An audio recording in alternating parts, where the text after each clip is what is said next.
Coordinate का मतलब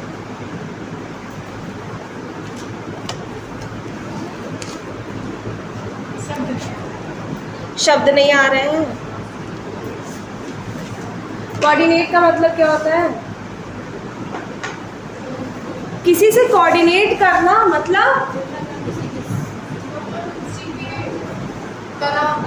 उसी को ये तरह इक्वल बनना, ठीक है, खुद को उस तरीके से मैनेज कर लेना, एडजस्ट कर लेना, ठीक है। कोऑर्डिनेट का मतलब यही होता है, ठीक है, इससे ज्यादा कुछ नहीं होता, ठीक है। चलो, तो कोऑर्डिनेटिंग कंजंक्शन क्या होंगे? कनेक्ट करने का काम कर रहे होंगे इक्वल रैंक के सेंटेंसेस। इक्वल रैंक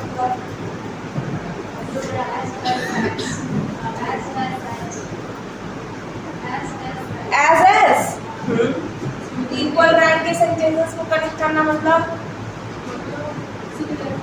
एंड को देखा है? दो व्यक्ति से लगा सकते हो, साथ ही साथ ऐसे सेंटेंसेस भी साथ में लगा सकते हो जो कि सेम टोन में हो, सेम रैंक जो बराबरी में हो लगभग, ठीक है। तो ऐसे सेंटेंसेस को कनेक्ट करने का जो कंजंक्शन हमारा काम करते हैं वो हमारे कोऑर्डिनेटिव कंजंक्शन कहलाते हैं, ठीक है। ऐसे इक्वल टोन्स। अच्छा, और कौन से वर्ड्स हो सकते हैं इस तरीके के? ऐसे कौन से कंजंक्शन हो सकते हैं?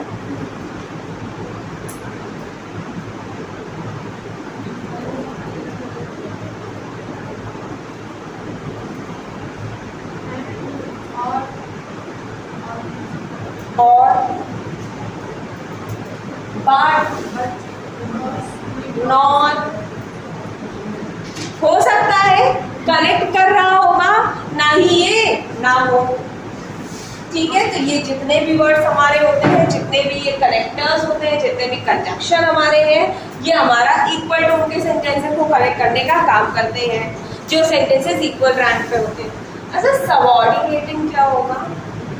अभी पढ़ा है प्रिंसिपल, उसमें एक प्रिंसिपल क्लॉज होना चाहिए और एक ऐसा होना चाहिए जो डिपेंडेंट हो, उस पर आश्रित हो, ठीक है, ऐसा होना चाहिए।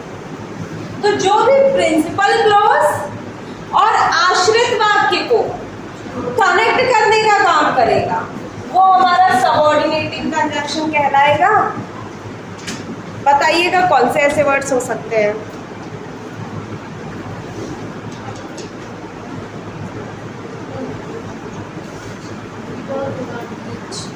बिकॉज, ठीक है, सही बात है। विच, ठीक है। अभी हु की भी बात की थी, ठीक है। इंटरोगेटिव होगा सब नहीं होगा, बिकॉज इंटरोगेटिव है क्या? नहीं है, ठीक है। आश्रित कर रहा होगा बस, until, while, ये जितने भी हमारे वर्ड्स हैं ना जो आश्रित वाक्य, आफ्टर, whenever, अच्छा, whenever बताइएगा कब इस्तेमाल किया जाता है? कोई बता सकता है मुझे? however कब इस्तेमाल किया जाता है? हाँ, whenever कब? जब भी। however ऐसा हुआ, however इक्वल टोन होता है, पॉजिटिव टोन होता है, दोनों सेम टोन होता है कि ऑपोजिट टोन होता है? बता सकते हैं?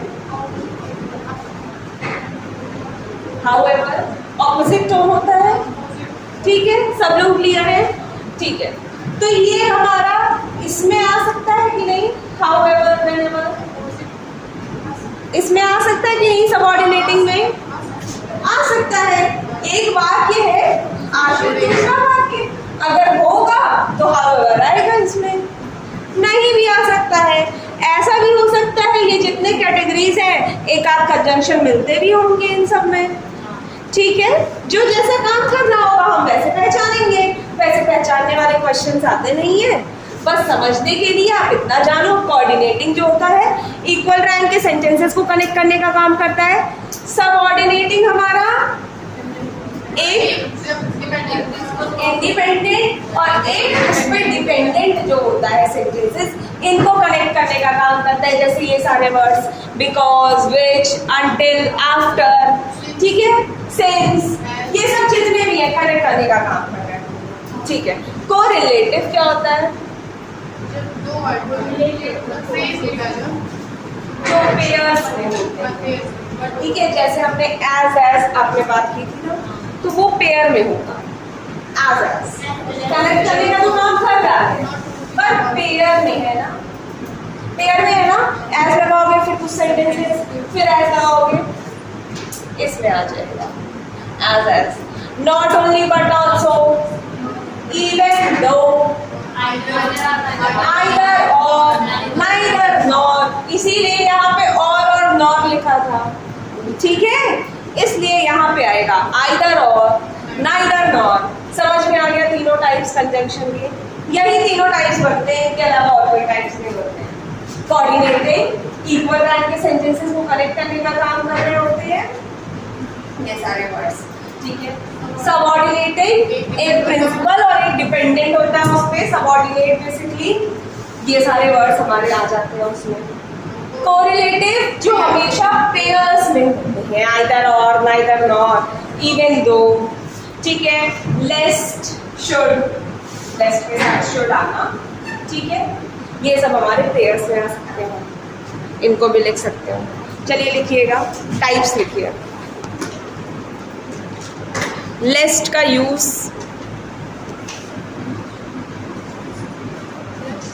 हाँ,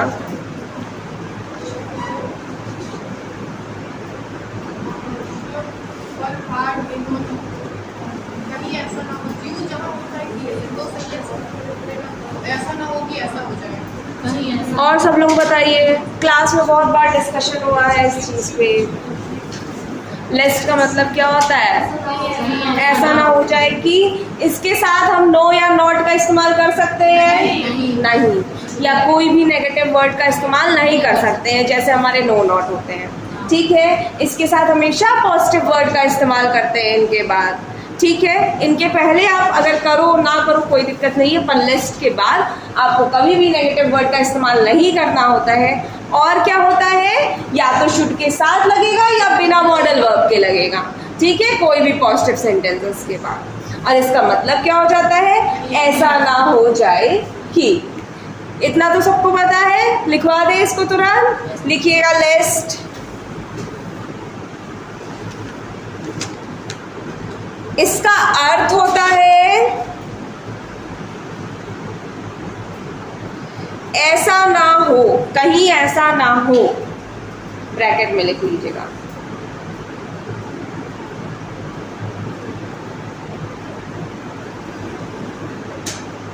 इसके बाद पूर्ण विराम करके, इसके बाद आने वाले वाक्य में no slash not, no slash not आदि नेगेटिव शब्दों का इस्तेमाल नहीं हो सकता है।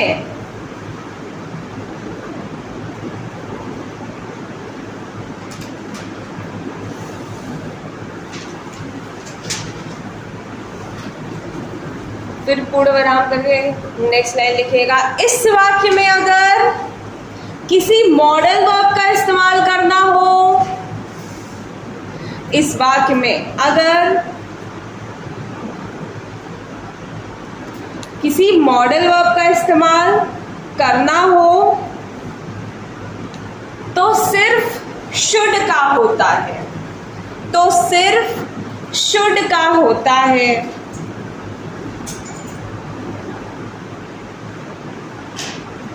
एग्जाम्पल लिखेंगे, You must prepare for the examination with full devotion.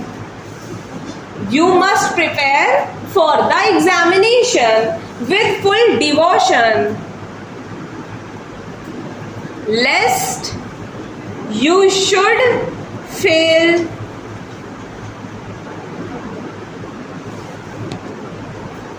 Lest you should fail. ठीक है, एक और एग्जाम्पल लिख लीजिएगा। ठीक है, अगर शुड नहीं दिया होता है तो वर्ब जो हमारा है उसकी फर्स्ट फॉर्म में हो सकता है। ठीक है, जो भी लेस्ट के बाद हमारा वर्ब आएगा। अच्छा, इस सेंटेंस में कोई गलती है? कौन सा सेंटेंस बोला? You must work hard lest you fail. इस सेंटेंस में गलती कहाँ है? You must work hard lest you fail, इसमें गलती बताना। You must work, model verb भी देख लो, hard lest you fail. Should के अलावा कोई भी मॉडल वर्ब नहीं आता है, ये चीज पे चर्चा हुई है। आगे देखिएगा, इस सेंटेंस में कोई गलती है? You must work hard lest you fail,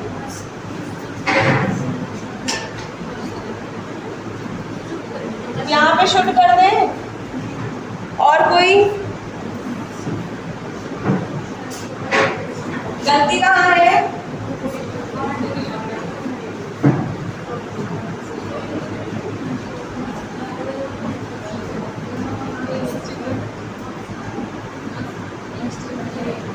क्या हो गया? कुछ बोलना है तो हाथ उठा के बोला करो।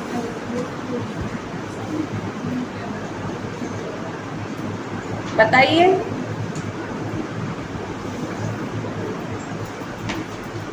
खाली आपको लेके ना मस्ट की जगह पे शुड कर दे। और कोई गलती दिख रही है? नहीं दिख रही है? नहीं है? पक्का? क्या चीज मैंने बोला? लेस्ट के बाद हम मॉडल वर्ब देखेंगे। लेस्ट के पहले तो कोई भी मॉडल वर्ब आ सकता है ना। ठीक है, समझ में आया? बस यही फंसाना चाह रहे थे। ऐसा नहीं होता है कि उस पूरे सेंटेंस में ही हम कोई मॉडल वर्ब नहीं लगा सकते। ठीक है, और हमेशा शुड ही आना चाहिए। पूरे सेंटेंस की बात कोई होती ही नहीं है। लेस्ट के बाद हम सेंटेंस को देखेंगे। या तो यू शुड होता है यहाँ पे, या फिर यू फेल भी सही है वर्ब की फर्स्ट फॉर्म। ठीक है, समझ में आया? तो इस सेंटेंस में कोई गलती नहीं है, ना ही मस्ट में कोई गलती है। ठीक है, सब लोग समझ गए? चलो, वो कैप तो आज गया नहीं होगा ना?